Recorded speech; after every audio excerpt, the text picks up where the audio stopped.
शेख नज़ीर अहमद की 10वीं बरसी पर इन्हें खिराज अक़ीदत पेश किया। इस सिलसिले में एक तकरीब का इनेकाद किया गया।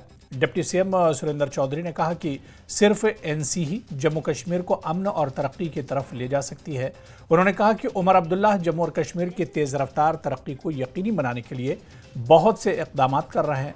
फारूक अब्दुल्ला ने यूथ नेशनल कॉन्फ्रेंस के नए सदर के नाम का ऐलान कर दिया।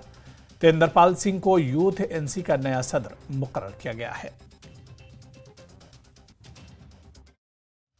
डॉक्टर फारूक अब्दुल्ला साहब और उससे आगे उमर अब्दुल्ला साहब की यही कोशिश है, हम सब की यही कोशिश है कि जम्मू कश्मीर जब मजबूत होगा तो हिंदुस्तान की डेमोक्रेसी मजबूत होगी, हिंदुस्तान का आइन मजबूत होगा।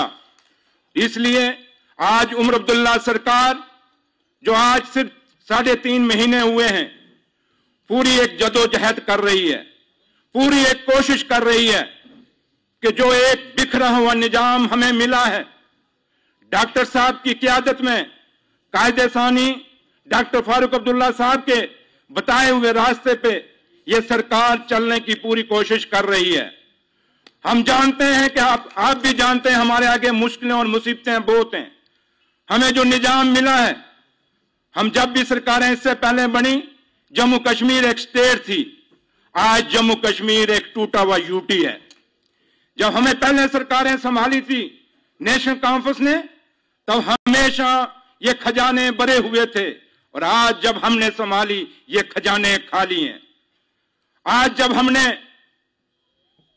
आज उमर अब्दुल्ला सरकार ने जब जम्मू कश्मीर की रहनुमाई संभाली, आज आपके सामने हम लोग जम्मू कश्मीर को जोड़ने की कोशिश कर रहे हैं।